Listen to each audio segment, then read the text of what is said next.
Halo, selamat siang dan salam sehat untuk kita semua. Perkenalkan, saya Marsanda. Dan saya Yunis. Senang sekali kami bisa hadir menemani waktu istirahat siang Anda dengan menyajikan seputar informasi menarik dalam talk show kita hari ini dengan tema Upaya Perlindungan Anak dan Pencegahan Perkawinan Usia Anak di Kabupaten Nagekeo. Nah, pemirsa, topik ini menjadi salah satu topik yang sangat relevan dan sangat penting nih bagi masa depan anak-anak Kabupaten Nagekeo. Nah, untuk itu saya dan Yonis akan membedah tuntas apa saja yang menjadi upaya dari narasumber serta apa saja tantangan yang dihadapi oleh narasumber kita nanti. Betul sekali Marsanda. Dan hari ini kita akan mendengarkan langsung dari narasumber kita yang terlibat dalam program-program ini. Kita akan menggali lebih dalam tentang apa saja sih yang telah mereka lakukan, tantangan yang mereka hadapi, dan bagaimana sih peran masyarakat yang berikut serta dalam upaya pencegahan perkawinan anak dan perlindungan anak di Kabupaten Nagekeo. Untuk itu, hari ini kita tidak sendirian. Kita kedatangan dua narasumber yang begitu istimewa dan sangat berkompeten di bidangnya. Ini dia, langsung saja kita sambut Ibu Hilda selaku Kepala Dinas Kependudukan dan Catatan Sipil Kabupaten Nagekeo. Ya, bisa kita beri aplaus yang semangat. Ya, silakan Ibu. Nah, selain kita kedatangan Ibu Hilda, kita juga punya salah satu narasumber yang pastinya tidak kalah luar biasa. Ada Pak Ujang selaku Kepala Dinas Pemberdayaan Masyarakat dan Desa, Pemberdayaan Perempuan dan Perlindungan Anak Nagekeo. Kepada Bapak, waktu dan kesempatan kami berikan untuk segera memasuki tempat yang telah kami sediakan. Kita beri aplaus, mari ya.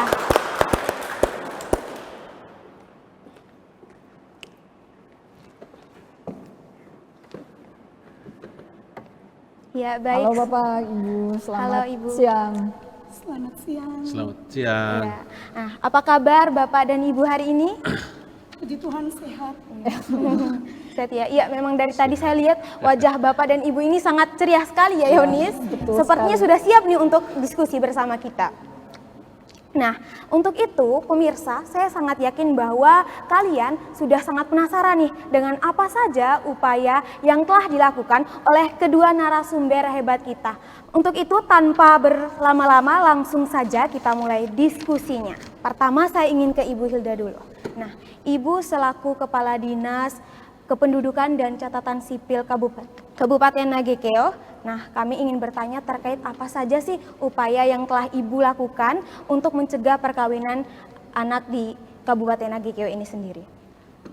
Baik, yang pertama lingkup sebagai penyelenggara negara ya, Dinas Dukcapil mempunyai tugas dan kewenangan untuk melakukan pencatatan dan pendaftaran peristiwa hidup dan peristiwa penting hidup. Nah, salah satu peristiwa penting hidup selain kelahiran, pindah datang, pindah keluar, salah satunya juga kematian dan perkawinan. Untuk perkawinan anak secara aturan itu memang tidak diperbolehkan. Nah, apa yang Dinas Dukcapil lakukan? Dinas Dukcapil tidak akan mencatat perkawinan anak atau perkawinan usia muda. Dan itu dibuktikan dengan sistem administrasi kependudukan SIAK ya, yang berbasis digital. Ketika menginput akta perkawinan dan ternyata usia salah satu calon ayah dan calon ibu adalah masih berada di usia anak, sistem otomatis akan menolak. Namun itu dihilir ya, di ujungnya, tetapi upaya pencegahan di hulunya itu tetap selalu dalam kemitraan, dalam kunjungan-kunjungan pelayanan jemput bola, itu senantiasa kita lakukan sosialisasi dan edukasi tentang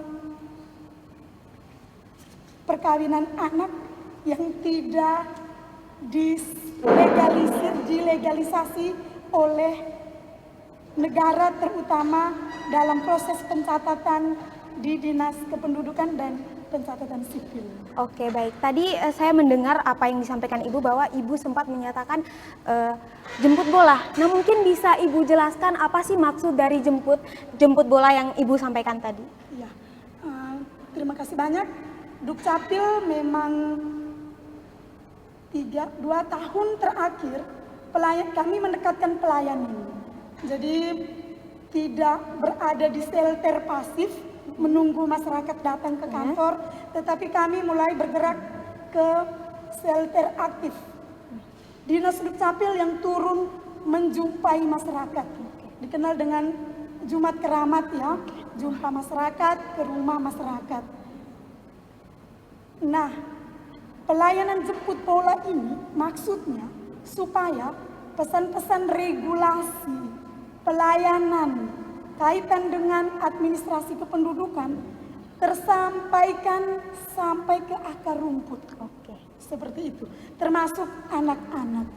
Sehingga kami mencari titik kumpul yang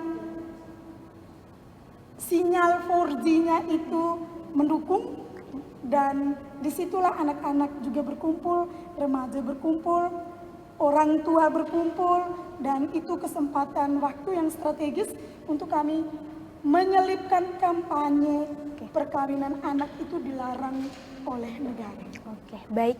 Sebelum saya lanjut ke Yonis, saya masih ingin bertanya nih dengan Ibu. Ketika Ibu menyampaikan bahwa Ibu dan rekan-rekan turun langsung untuk bersosialisasi dengan masyarakat, saya sendiri secara pribadi selalu percaya bahwa setiap proses yang dilakukan lewat upaya-upaya tersebut pasti tidak akan pernah lepas nih Bu dari tantangan dan hambatan yang menjadi faktor penghalang terwujudnya upaya-upaya tersebut. Nah, saya ingin bertanya kepada Ibu, ketika Ibu turun langsung nih ke masyarakat untuk menyampaikan sosialisasi, pemahaman kepada masyarakat terkait dengan bahaya perkawinan anak, adakah 1-2 faktor, baik itu faktor yang datang dari internal ataupun eksternal, menjadi penghambat untuk Ibu dan rekan-rekan dalam menyampaikan sosialisasi? Nah, dan jika ada faktor-faktor tersebut atau penghambat-penghambat tersebut, dalam bentuk apa sajakah penghambat tersebut, dan bagaimana peran Ibu untuk mencari jalan keluar dari permasalahan yang ada? Baik, yang pertama saya mungkin lebih ke positif ya. Yang pertama faktor pendukung. Oke. Bahwa saat ini di Nagekeo data menunjukkan perkawinan anak itu mengalami penurunan drastis. Dan karena itu pendekatan yang harus kami lakukan adalah yang pertama, bagaimana mengupayakan agar fenomena yang mulai menurun itu tidak terjadi lagi. Kemudian yang kedua, bagaimana supaya lebih inovatif, mengurangi gap perkawinan anak. Itu yang pertama. Kemudian yang berikut pemahaman masyarakat ya. Tetapi karena minimnya perkawinan anak di Nagekeo, saya sangat yakin kesadaran masyarakat, terutama keluarga, sebagai subsistem terdepan, ujung tombak, bahwa ketahanan keluarga dalam memerangi perkawinan anak itu penting. Dan untuk itu salah satu alasan kenapa kami langsung temui sampai ke akar rumput, sampai ke kampung-kampung, ke desa-desa, asalkan ada sinyal 4G. Kemudian yang berikut lagi, kami juga sering diminta sebagai narasumber di kegiatan-kegiatan keagamaan, OMK, kursus persiapan perkawinan, dan kolaborasi ini, sinergitas ini juga yang bisa dipakai oleh dinas untuk mengkampanyekan atau mengedukasi bahwa perkawinan anak itu selain memang merusak tumbuh kembang fisiknya ya, psikis, mental, spiritual, sosial, betul sekali. tetapi juga bahwa negara sudah melarang itu. Oke, ya, baik. Jadi yang saya kutip dari apa yang Ibu sampaikan tadi bahwa peran supaya tidak terjadinya lagi perkawinan usia anak ini menjadi tugas utama nih dari keluarga. Untuk itu, pemirsa yang sedang menyaksikan talkshow kita hari ini agar bisa dicatat nih bahwa peran keluarga, peran orang tua itu menjadi faktor yang menjadi salah satu penentu apakah kita akan terjerumus ke dalamnya atau tidak. Nah, Betul sekali Marsanda. Nah, sekarang kita beralih ke Pak Ujang nih. Nah, Bapak, kira-kira bagaimana sih peran dinas yang dipimpin langsung oleh Bapak dalam upaya perlindungan anak di Kabupaten Nagekeo ini sendiri nih Pak? Baik, terima kasih. Selamat sore untuk kita semua. selamat sore. Untuk peran dinas kami, perlu saya jelaskan dulu fungsi Dinas Pemberdayaan Masyarakat dan Desa, Pemberdayaan Perempuan dan Perlindungan Anak. Dinas ini menjalankan dua fungsi, dua urusan besar, urusan pemberdayaan masyarakat dan urusan pemberdayaan perempuan dan perlindungan anak. Terkait dengan materi diskusi kita pada sore hari ini, urusan perlindungan anak dan perkawinan anak ini urusan cross-cutting program ya, cross-cutting program yang dilaksanakan oleh semua instansi dengan melaksanakan program-program masing-masing tapi menuju sasaran yang satu. Misalnya tadi seperti yang dijelaskan Ibu Kadis Dukcapil, omong anak juga ada hak-hak anak terkait identitas anak dan sebagainya, itu dilaksanakan oleh Dinas Dukcapil. Terkait dengan pendidikan anak itu diselenggarakan oleh Dinas Pendidikan, ada kesehatan anak dilaksanakan oleh Dinas Kesehatan dan lain sebagainya. Kami sebagai dinas yang sebagai leading sektor yang terkait dengan urusan ini, tentunya kami akan melaksanakan semacam organisasi pentahelix itu. Kita akan merangkul semua kekuatan yang ada karena bicara soal anak ini masa depan bangsa, pemegang estafet pembangunan di negara kita ini, sehingga kita sangat-sangat mengharapkan keterlibatan semua pihak untuk bagaimana mari kita sama-sama berjuang, berupaya untuk mengatasi persoalan anak, hak-hak anak ini dipenuhi. Dinas kami juga selain sebagai itu juga sudah menelurkan beberapa regulasi terkait dengan anak ini. Ada kegiatan-kegiatan yang kita sudah laksanakan. Tugas utama kami ini lebih kepada pencegahan preventif. Bagaimana edukasi, sosialisasi, kita bentuk kelembagaan-kelembagaan yang notabene-nya ini menjadi tempat atau wadah anak-anak untuk berkembang, untuk perlindungan hak-hak anak itu sendiri. Jadi untuk di Nagekeo ini kita sudah bentuk hampir ada sekitar 66 Forades, ada 79 KP2AD di masing-masing desa, dan urusan kami juga mengurus terkait dengan pemberdayaan masyarakat desa, sehingga pemerintah desa juga secara ini menjadi bagian dari urusan pemerintah desa, sehingga keberpihakan pemerintah desa dari aspek pemerintahan maupun anggaran juga sangat-sangat membantu terkait dengan pemenuhan hak-hak anak ini sendiri. Saya pikir itu saja. Ya baik Pak, terima kasih. Jadi Dinas PMD ini sendiri sebenarnya sudah banyak ya bekerja untuk mencegah perkawinan anak ini sendiri Pak, dengan membuat regulasi-regulasi atau mengayomi berbagai pihak masyarakat untuk mengatasi masalah ini ya Pak. Baik Pak, kemudian apa saja sih tantangan utama yang dihadapi dalam pelaksanaan program pencegahan perkawinan anak? Persoalan utama ini yang sering kami jumpai di lapangan ini lebih ke soal pemahaman ya. Ini mungkin karena kita pengetahuan terkait dengan ini mungkin baru sekarang ya. Terima kasih adik-adik ini sekarang saya bandingkan dengan ketika kami masih seperti usia kalian ini jauh sekali ya dari kami. Dan ini kita harus berterima kasih bahwa ruang-ruang ini sudah diberikan untuk adik-adik, sehingga memang kesulitan terbesar yang kami alami dalam mengedukasi ini soal pemahaman lebih ke orang tua. Saya sependapat dengan yang disampaikan oleh narasumber terdahulu terkait dengan keluarga. keluarga itu menjadi fondasi utama dan tidak tergantikan dalam pembentukan anak. Sehingga kalau dalam keluarga itu hal-hal positif terkait dengan karakter dan lain sebagainya itu sudah dididik, sudah ditanamkan dari dalam keluarga, saya yakin dan percaya hal-hal yang kita khawatirkan ini itu bisa kita tekan, bahkan bisa kita minimalisir. Ya betul sekali Pak, terima kasih. Ya jadi pemirsa yang sedang menyaksikan acara ini, kita sudah dengar bersama dari dua narasumber kita bahwa hal yang utama adalah berasal dari keluarga. Keluarga adalah hal utama untuk membentuk karakter atau suatu karakter untuk anak-anak kita menuju masa depan. Oke pemirsa, kalau tadi kita sudah mendengar apa saja upaya dan tantangan yang dihadapi oleh dua narasumber hebat kita, sekarang kita juga ingin mendengarkan apa saja sih tanggapan dan respon serta sudut pandang dari para tamu undangan yang telah hadir bersama kita dalam acara talk show kita hari ini. Nah, untuk itu saya ingin ke anggota DPR, ada Pak Thomas di sini. Baik Bapak, saya ingin bertanya, apa saja perubahan kebijakan atau regulasi yang telah diterapkan untuk mendukung pencegahan perkawinan anak di Kabupaten Nagekeo? Ya, baik. Selamat sore untuk kita semua. Selamat sore. Selamat.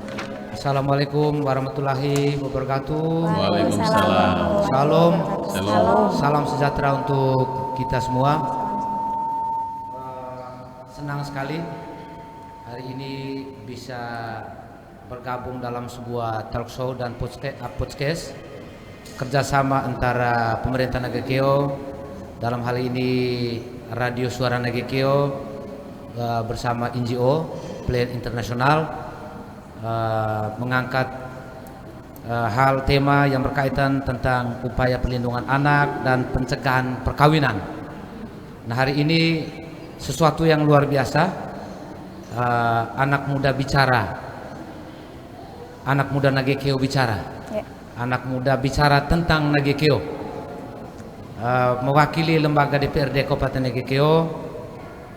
Saya mengucapkan apresiasi dan rasa hormat kami untuk sesuatu yang kami anggap ini sebuah kreativitas, sesuatu yang jarang dibuat, dan hari ini mata saya melihat anak muda Nagekeo yang cerdas, peka terhadap hal yang berkaitan dengan upaya perlindungan anak dan pencegahan perkawinan anak. Nah, setelah mendengar diskusi dari para narasumber, saya mungkin sedikit menanggapi dari sudut pandang sebagai anggota DPRD Kabupaten Nagekeo yang berkaitan dengan anak muda Nagekeo, yang berkaitan dengan upaya perlindungan anak, pencegahan dan pencegahan perkawinan anak.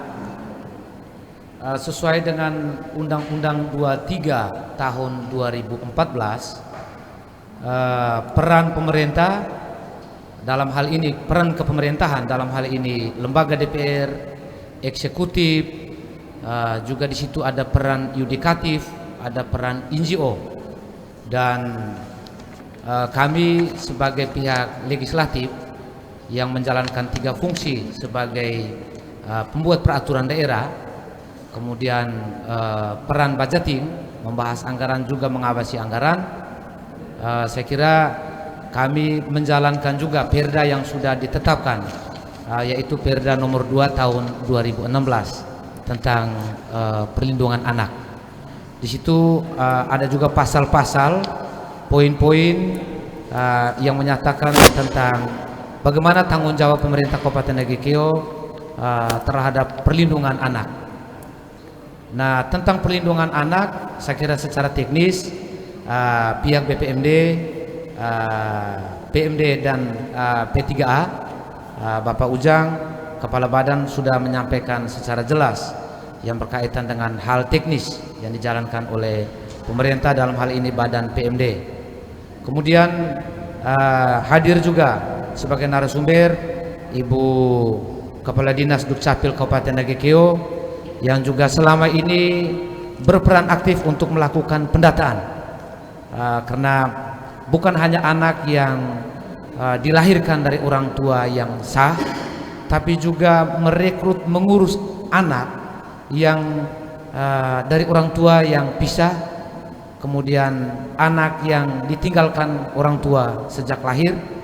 Saya kira ini hal yang patut kami apresiasi, dan memang tanggung jawab pemerintah sesuai dengan Undang-Undang 23 tahun 2014. Saya kira pemerintah harus mengambil peran, dan saya setelah diundang kemarin saya coba membaca kembali, coba melihat bagaimana, kemudian mengaitkan dengan Perda nomor 2 tahun 2016. Ternyata memang selama ini pemerintah Kabupaten Nagekeo itu tidak terlalu serius, memperhatikan hal-hal yang berkaitan dengan kebutuhan anak. Padahal anak itu adalah aset bangsa, anak itu adalah aset keluarga, aset daerah, anak itu adalah aset keluarga.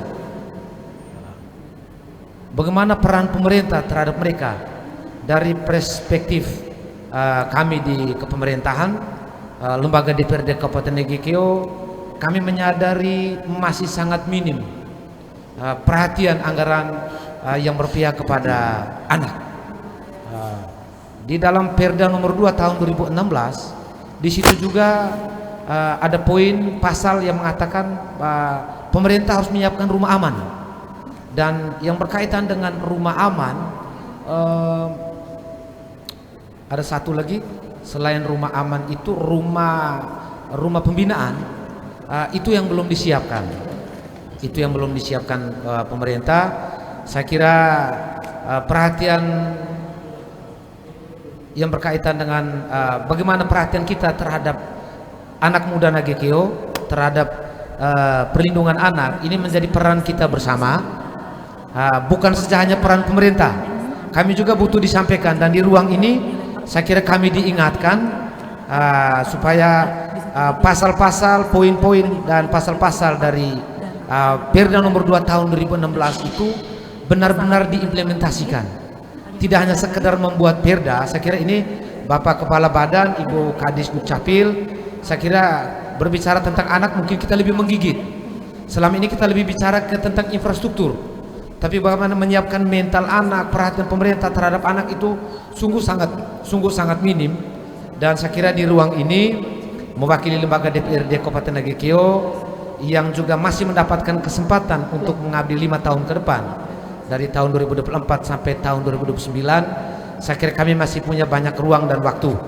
Dan ini menjadi catatan, seperti rumah aman, rumah pembinaan, banyak hal juga yang kita diskusikan, kita bahas tentang anak-anak terlantar. Nah, ini juga menjadi peran pemerintah. Selama ini kita titip di beberapa panti asuhan, tapi juga peran pemerintah terhadap pihak panti itu sangat minim. Saya tahu benar bagaimana peran pemerintah, nilainya nominalnya itu angka uangnya itu sedikit. Ya, saya kira kita sadari bersama, kemarin kita diterpa COVID-19 yang berdampak, memang dampak pada ekonomi dan menurunnya fiskal kita, keuangan kita, sehingga murni keuangan, anggaran yang nanti kita pusatkan untuk pemberdayaan anak itu masih sangat kecil. Kita sadari itu. Saya kira ini menjadi tanggung jawab kita bersama, dan ruang-ruang ini saya kira terus disampaikan bersama pihak NGO. Terima kasih NGO Plan Internasional yang sudah terus bergerak, mendidik, membangun, menyiapkan generasi muda Nagekeo. Saya kira untuk sementara dari saya 1-2 hal saya pikir itu yang bisa saya tambahkan. Hal-hal lain mungkin bisa berkembang dalam diskusi kita sebentar. Nah, baik. Tadi kita sudah mendengarkan beberapa statement yang disampaikan oleh Pak Thomas. Nah, sebelum itu saya ingin memberikan kesempatan kepada Pak Ujang untuk menanggapi statement yang sudah disampaikan oleh anggota DPR, yaitu Pak Thomas. Kepada Bapak, kami persilakan. Baik, terima kasih. Terkait dengan apa yang disampaikan oleh Bapak yang terhormat, memang selama ini sinergitas pemerintahan dalam arti luas ini itu sudah jalan baik. Memang seperti yang disampaikan tadi, karena keterbatasan fiskal daerah dan juga memang dari aspek sumber daya kita juga masih sangat-sangat terbatas terkait dengan pengelolaan rumah aman. Tetapi keberpihakan anggaran ini memang selama ini ketika kita melihat dari kacamata terkait dengan alokasi ini ke salah satu perangkat daerah memang tidak sebesar, tetapi urusan pemberdayaan perempuan dan anak ini seperti yang saya sampaikan tadi, ini program cross cutting yang dilaksanakan oleh hampir sebagian besar perangkat daerah ya. Jadi ya untuk perhatiannya sudah cukup signifikan. Ketika bicara soal pendidikan, ada segitu banyak dana yang digelontorkan di bidang pendidikan terkait dengan hak-hak anak, dokumen kependudukan itu sudah ke Dukcapil, kesehatan juga sudah begitu besar. Jadi perhatian pemerintah ini sudah cukup besar untuk ini. Untuk terkait dengan persoalan hak-hak anak ini, memang kita agak sedikit ini terkait dengan sumber daya seperti yang disampaikan untuk mengelola rumah aman dan lain sebagainya. Kita sangat berharap karena selama ini terkait dengan penampungan anak maupun perempuan itu memang selama ini teman-teman kita sendiri yang ada dalam dinas maupun di UPTD itu yang merelakan tempat tinggalnya untuk menampung sementara korban dari anak maupun perempuan yang mengalami kekerasan. Saya pikir itu saja terkait dengan apa yang disampaikan oleh Pak Thomas. Ya baik Pak, terima kasih. Jadi pemirsa, sekarang kita akan beralih ke pihak kepolisian nih dari Pak Ferdi. Ya, baik Pak, saya ingin bertanya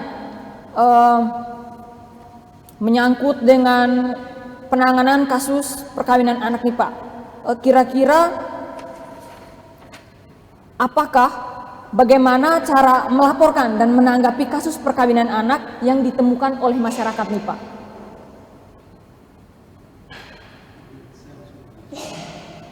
Selamat sore buat kita semua. Selamat. Assalamualaikum warahmatullahi wabarakatuh. Waalaikumsalam. Salam sejahtera buat kita semua.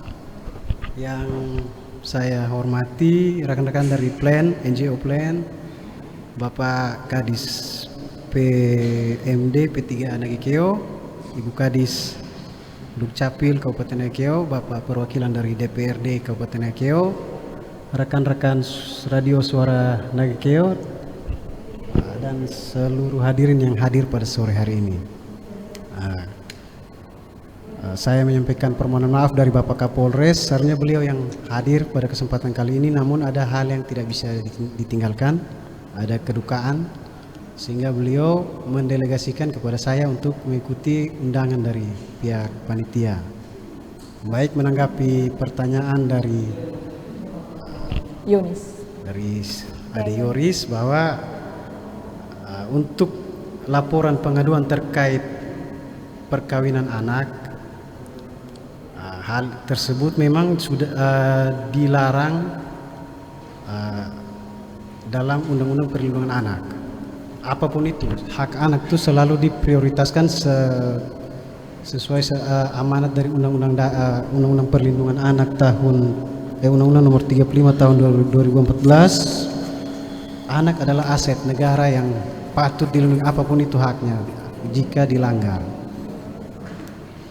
Untuk menindaklanjuti laporan pengaduan dari masyarakat terkait adanya perkawinan anak, maka kami pada prinsipnya Polres Nagikeo siap membuka diri untuk menerima laporan pengaduan dan kami akan tindak lanjuti jika ada indikasi atau potensi tindak pidana apapun itu, baik itu eksploitasi terhadap anak ataupun ada pemaksaan terhadap pernikahan atau perkawinan anak tersebut lewat unsur kekerasan, pemaksaan, kami akan tindak lanjuti sesuai hukum acara yang berlaku. Karena itu diamanatkan oleh undang-undang dengan prosedur yang ada. Tinggal datang ke kami, membuat pihak yang merasa dirugikan, baik itu dari LSM, dari ormas atau dari keluarga atau dari korban anak sendiri atau dari kuasa hukum, kami siap untuk menindaklanjuti laporan tersebut dan memproses hukum sesuai hukum yang berlaku. pada saat penerimaan laporan pengaduan dari korban atau anak yang dipaksa untuk dikawinkan anak di bawah tersebut, kami selalu berkoordinasi lintas sektoral, biasanya dengan P2T P2A dari Dinas PMD. Kami juga mengundang pihak Bapas dari Rutan Bajawa, dari Peksos, pekerja sosial dari Dinas Sosial. Kami selalu membahas terlebih dahulu apakah selalu kami berupaya untuk didampingi oleh stakeholder terkait, untuk oleh pihak-pihak terkait tersebut. Kami tidak sendiri karena kami tidak bisa mengambil kesimpulan berdasarkan perspektif atau sudut pandang hukum pidana saja. Kami pasti mengambil langkah-langkah, kami meminta masukan, saran bagaimana untuk menindaklanjuti pengaduan atau laporan masyarakat terkait anak, baik itu anak sebagai korban ataupun anak sebagai pelaku. Mungkin itu saja dari saya. Nanti sambil berjalan kita berdiskusi lebih lanjut. Terima kasih atas kesempatan yang diberikan. Nah Yonis, jadi sebelum kita lanjut nih ke sesi yang lebih mendalam lagi, tapi pemirsa jangan kemana-mana karena kami akan segera kembali setelah yang satu ini.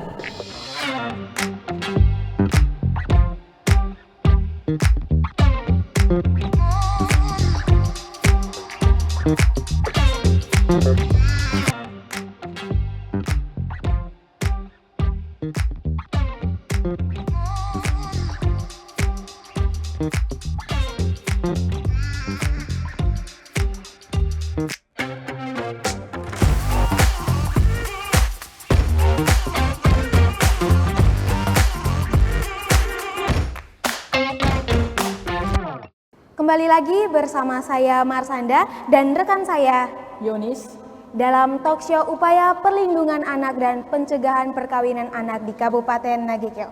Nah pemirsa, kalau tadi kita sudah mendengarkan apa saja sudut pandang dan respon serta tanggapan dari para tamu undangan, kali ini kita juga ingin mendengarkan tanggapan yang pastinya tidak kalah luar biasa dari salah satu tamu undangan kita. Ada dari pihak Plan Internasional Indonesia. Di sana ada Om John. Om John, selamat sore Om John. Selamat sore Marsanda dan Yonis, Pak Kadis dan Ibu Kadis, Bapak Perwakil Anggota DPRD Nagekeo dan dari Kepolisian Resort Nagekeo. Nah, apa kabarnya nih Om John hari ini? Kabar luar biasa.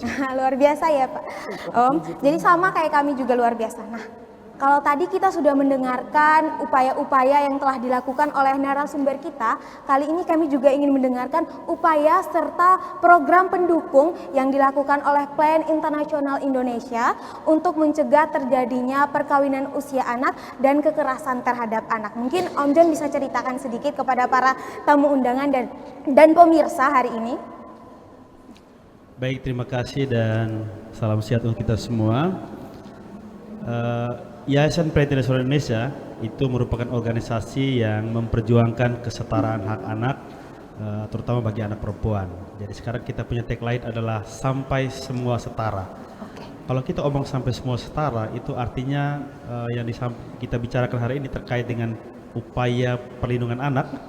Maka kita mengharapkan semua anak, di mana kita tahu mempunyai hak yang sama, juga mereka mendapatkan hak yang sama, termasuk hak mendapatkan perlindungan.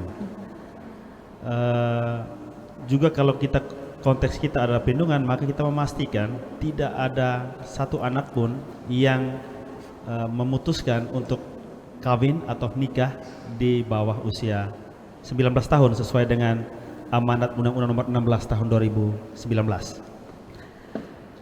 Di Plan Indonesia sendiri itu kita punya program-program. Sebenarnya program-program plan yang upaya perlindungan anak dan pencegahan perkawinan anak itu merupakan amanat undang-undang yang sudah dilaksanakan oleh pemerintah. Plan dalam tupoksi programnya adalah untuk mendukung apa yang telah dilakukan oleh pemerintah, termasuk di Nagekeo yang dilakukan oleh pemerintah Kabupaten Nagekeo berdasarkan amanat Perda Nomor 2 Tahun 2016 tentang penyelenggaraan perlindungan anak. Ada Peraturan Bupati Nomor 41 Tahun 2020 tentang pencegahan dan penanganan perkawinan anak. Lalu ada Peraturan Bupati nomor 12 tahun 2018 itu terkait dengan pedoman pengembangan kabupaten layak anak. Yang sementara ini kita sama-sama tahu bahwa semua unsur, semua stakeholder, tidak hanya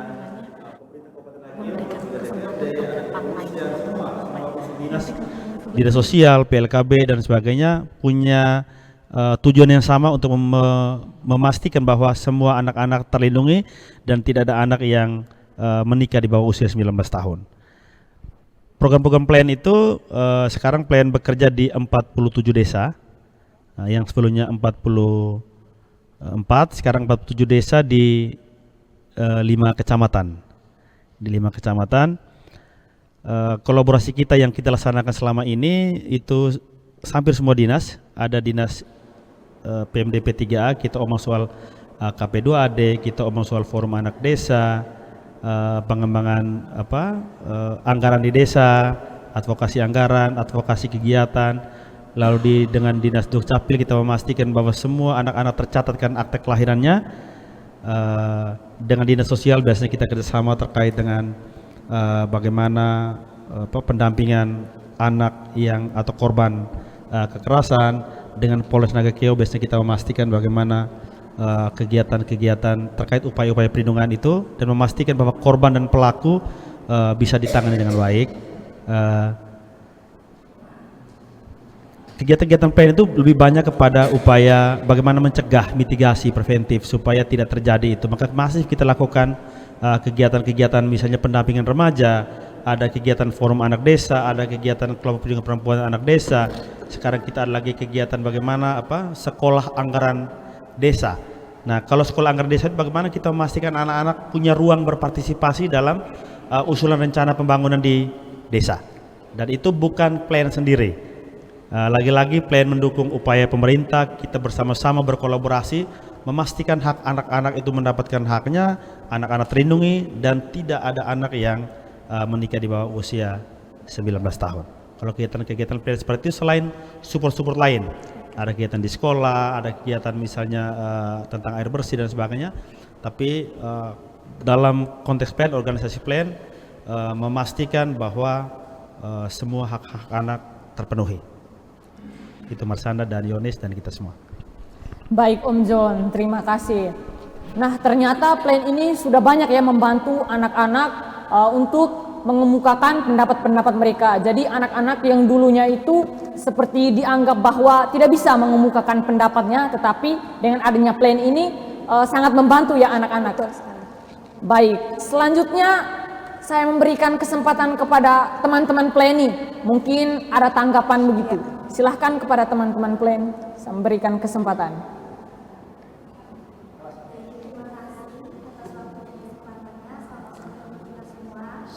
Selamat sore. Saya Resa sebagai alumni YAP Dewan Penasihat Mudanya Plan di tahun 2018 sampai 2019. Masuk 2021 juga sempat juga ikut kegiatan, beberapa kegiatan juga. Nah, terkait dengan perlindungan dan pencegahan perkawinan anak, ini sudah makan minumnya teman-teman YAP, karena kita turun langsung bermitra dengan PMD sendiri. Itu kita membentuk forum anak desa. Nah, forum anak desa tuh bukan hanya sekedar kita mencegah saja, tapi bagaimana kita mengatasi jika misalnya terjadinya kekerasan segala macam, bagaimana upaya caranya kita melapor sebagai pelopor dan pelapor. Sebagai pelapor, jika kita melihat teman kita atau anak-anak sebaya yang terkena kekerasan secara fisik maupun mental, bagaimana upayanya kita memberi mereka motivasi sebagai pelapor, caranya seperti apa, dan kita bekerja sama dengan Dinas PMD itu sendiri. Nah, terkait dengan yang disampaikan stakeholder yang hadir pada saat ini, terkait rumah aman, ini Resa jujur baru dengar ya, karena Resa selama ini ada kuliah, karena sudah alumni ya, jadi kuliah, jadi baru dengar ada rumah aman dari DPR sendiri, bahwa baru wacana ya Bapak ya, baru wacana untuk membentukkan rumah aman. Saya rasa itu bagus, karena kita jangan hanya melihat pencegahan, tetapi mengatasi. Bagaimana kalau anak-anak yang sudah putus sekolah, apakah masa depannya putus sampai situ? Tentu saja mereka punya masa depan yang berkelanjutan. Nah, bagaimana kita sebagai bapak-bapak, ibu-ibu yang sebagai stakeholder, kita bisa berpikir bersama bahwa kalau misalnya mereka putus sekolah, otomatis secara pendidikan dalam arti di sini Reza mengartikan pendidikan sebagai investasi untuk diri kita, pribadi kita, itu sudah terputus.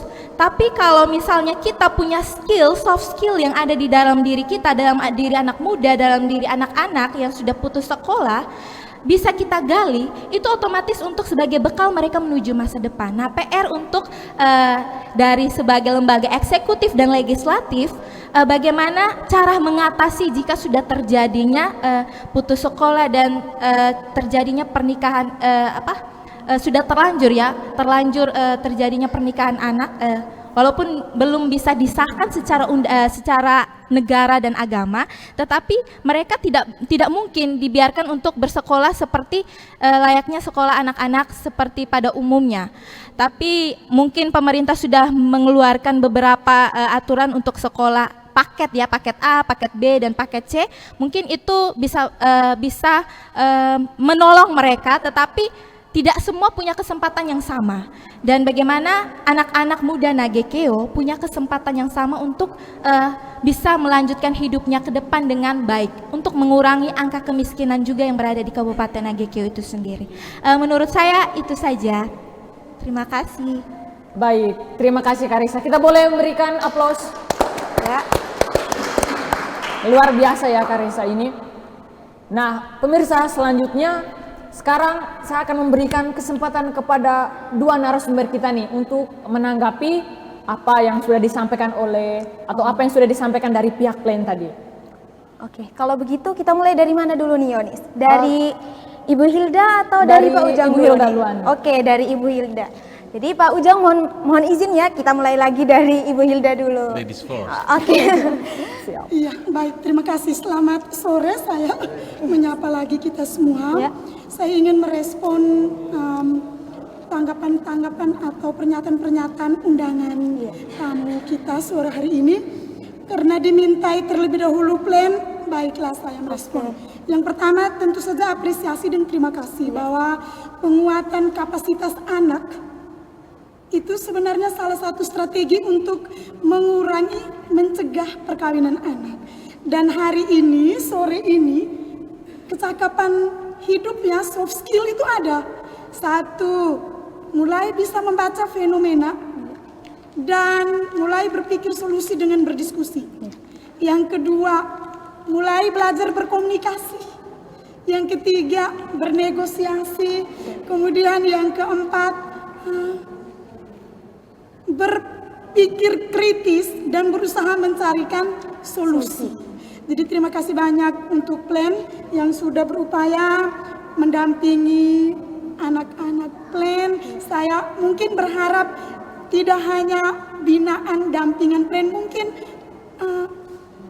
terjangkiti yang positif ya untuk anak-anak Nagekeo dengan menonton talkshow sore ini. Kemudian terima kasih juga untuk Nona Reza ya yang ternyata sudah ambil bagian begitu lama dan mungkin agak jeda ketika kuliah, kembali juga hari ini bergabung bersama kami, bersama kita semua ya. Kemudian satu lagi dari PLAN bahwa model komunikasi, model kampanye seperti ini itu patut diapresiasi. Kenapa? PLAN membantu menciptakan lingkungan yang dalam perspektif mencegah perkawinan anak.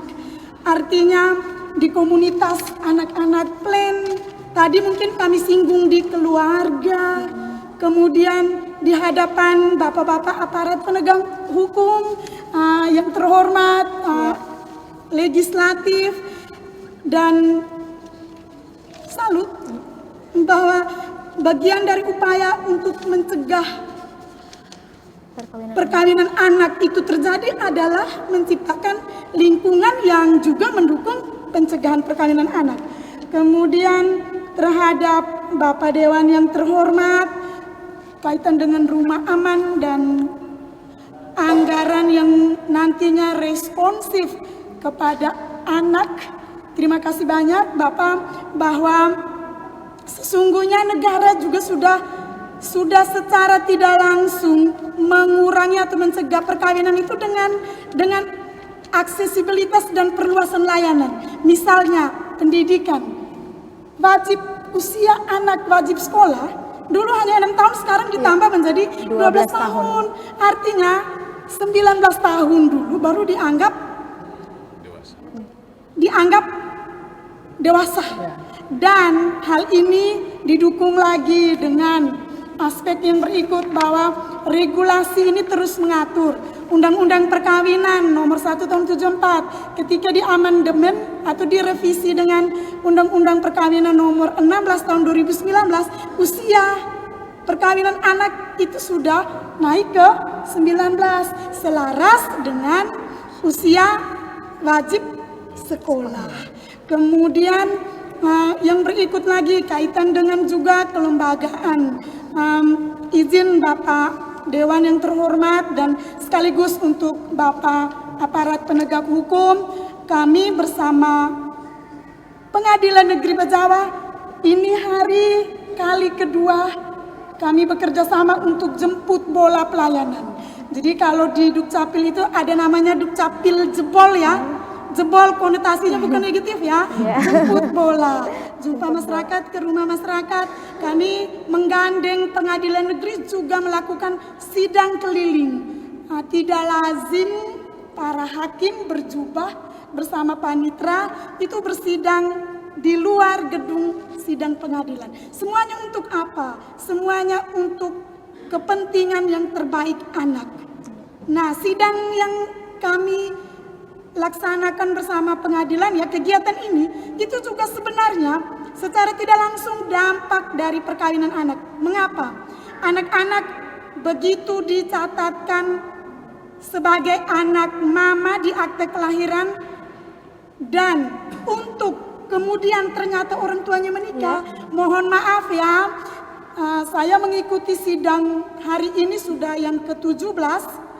Alasan ketika hakim tanya kenapa terlambat menikah, hamilnya waktu kuliah, jadi selesai dulu baru lanjut menikah. Nah, masih untung laki-lakinya bertanggung jawab dan mau nikahi. Ini pesan khusus untuk anak-anak perempuan. Mari bersikap kritis, lalu kemudian bisa membaca situasi atau fenomena yang terjadi di sekitar kita. Dan yang terakhir, untuk kita semua, terima kasih banyak bahwa multisektor yang dengan berbagai disiplin yang berbeda itu akan jauh lebih kuat dalam upaya konvergensi ya, mencegah perkawinan anak. Saya pikir itu mungkin dari saya merespon Bapak Dewan yang terhormat, Bapak aparat penegak hukum, Pak Polisi, Plen, dan Ketua YAP. Saya kembali Nona Marsanda dan Yonis. Ya. Oke, baik Yonis, kalau tadi kita sudah mendengarkan Dari Ibu Hilda tadi. Iya, dari Ibu Hilda, sekarang kita juga ingin mendengarkan Suara emas dari suara emas ya dari Ya, betul. narasumber kita yang pastinya tidak kalah menarik. Ada Pak Ujang ya. Pak Ujang silahkan nih memberikan tanggapan serta pesan dan masukan kepada para tamu undangan serta kepada para pemirsa yang sedang menyaksikan talkshow kita hari ini. Baik, terima kasih. Selamat sore lagi. Ya, selamat sore. Marsanda, Yonis, dan kita semua yang hadir di ruangan ini. Saya coba merespon apa yang disampaikan oleh teman-teman sebagai tamu undangan. Dari Plen ini memang secara kepemerintahan ini kami pemerintah Kabupaten Nakeo sangat-sangat berterima kasih kepada Plen ini yang memang sudah dari 2011 kalau tidak salah itu sudah membantu kami ini menyentuh, ini tugas pokok pemerintah sebenarnya, tapi teman-teman sudah luar biasa bisa menyentuh, membantu kami pemerintah untuk menyentuh apa yang belum kami sentuh. Terima kasih banyak sudah membantu tugas pemerintah menyelamatkan generasi emas Nakeo. Terkait dengan yang disampaikan, ya tentu saja kami dari dinas ini akan terus berupaya bersama seluruh stakeholder yang ada. Kita di sini kita butuh dukungan dari seluruh komponen, karena bicara soal anak ini bukan hanya menjadi urusan dinas kami, tetapi seluruh komponen ini, seluruh perangkat daerah, seluruh dari aspek jadi swasta juga, termasuk media juga, kita butuh dukungan ini. Mari kita bergandengan tangan untuk menyelamatkan Ane Nagekeo ini. Yang berikut, tentunya pemerintah juga sudah berpikir terkait ketika anak putus sekolah dan lain sebagainya. Memang rencana ke depan kita akan bangun balai latihan kerja yang tentunya nanti untuk menampung adik-adik kita, anak-anak kita yang putus sekolah ini. Dan kita berharap ketika ada option lain terkait dengan putus sekolah dan lain sebagainya ini, kita berharap soft skill maupun talenta-talenta yang mereka miliki itu bisa kita kembangkan, tentunya dengan balai latihan kerja. Yang berikut dari Bapak Kapolres yang mewakili, terima kasih untuk dukungan luar biasa selama ini. Teman-teman Polres ini sangat-sangat mendukung kolaborasi yang sangat-sangat efektif. Ketika ada kasus-kasus terkait anak, ketika kita coba melaporkan ke sana, sangat-sangat bersama di sana, biasanya bersama Ovalens. Di sana teman-teman itu kita sangat cair suasananya. Ketika ada hal-hal ini, komunikasinya kita sangat-sangat baik. Terima kasih untuk Pak Kapolres atas dukungan terhadap perlindungan anak Nagekeo. Untuk Bapak Dewan juga terima kasih untuk keberpihakan anggaran, dan pada tempat ini juga kami berharap banyak terkait dengan dukungan untuk pembangunan rumah aman ini, karena ini memang sudah menjadi usulan kami dari beberapa tahun terakhir, dan kami memang menyadari bahwa karena keterbatasan fiskal kita, tapi kita berharap demi anak-anak kita tercinta ini, kita berharap karena ketika ada rumah aman yang melindungi mereka disertai dengan tenaga untuk mengelola itu, saya yakin dan percaya anak-anak yang tertindas dan lain sebagainya berani menyuarakan, karena mereka akan ada tempat untuk berlindung. Kalau ini belum ada, ini kita kesulitan. Ketika ada kasus dan lain sebagainya, mereka harus kembali ke rumah masing-masing yang notabene hampir sebagian besar pelaku kekerasannya orang-orang terdekat. Sehingga ini kami sangat berharap. Ya, kami pesan terakhir untuk kita semua ini, anak adalah aset berharga yang tidak bernilai harganya.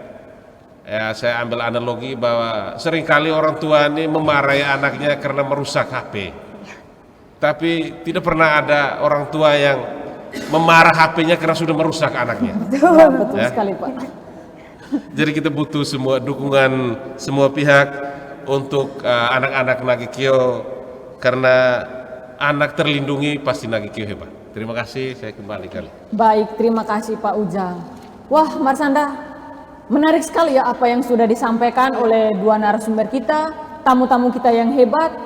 Seperti yang sudah dikatakan bahwa kalau soal urusan perlindungan anak, pencegahan perkawinan anak, itu merupakan tanggung jawab kita bersama. Iya. Tidak bisa hanya salah satu pihak saja yang bertanggung jawab mengatasi problem-problem tersebut ya. Oke. Baik Yonis, tak terasa kita sudah berada nih di penghujung acara, dan sebelum kita benar-benar mengakhiri acara ini, kita mau kasih challenge nih untuk dua narasumber hebat.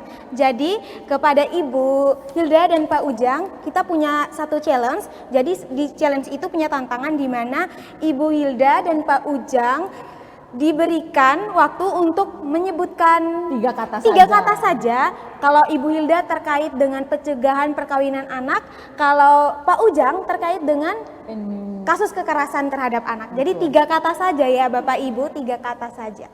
Nah, kami juga mengucapkan terima kasih banyak kepada para tamu undangan dan para narasumber hebat yang telah bersedia untuk hadir dalam acara talk show kali ini. Selain itu kami juga mengucapkan terima kasih banyak kepada para pemirsa yang senantiasa terus menyaksikan acara talk show kami hari ini. Baik Pak Ujang sama Ibu Hilda nih sudah siapkah untuk menyampaikan tiga kata nih? 3 kata. Kita mulai dari mana nih? Kalau boleh sekarang kita gantian Ya, mulai dari Pak Ujang lagi ya. Pak Ujang lagi. Kalau tadi kan sudah Ibu Hilda, sekarang Pak Ujang lagi nih. 3 kata, Iya, 3 selamatkan kata. anak Nagekeo. Oke, luar biasa sekali ya. Saya sangat yakin pasti Ibu Hilda punya ini tidak kalah menariknya. Ya, betul sekali Mas. Silakan Bu. Iya. Kartu identitas. Ini himbauannya. Iya, himbauannya. Khusus untuk anak-anak Nagikio. Cintai masa depanmu. Oke, luar biasa. Cintai masa depanmu. Baik, baik. 3 kata-kata dari 2 narasumber kita ini yang begitu menginspirasi sekali, bisa dibilang sangat memotivasi sekali Ya, diri kita betul ya, Kak sekali. Marsanda. Nah, untuk itu saya Marhanda Saputri Dan saya Yunis Gani. pamit undur diri, sekian dan terima kasih.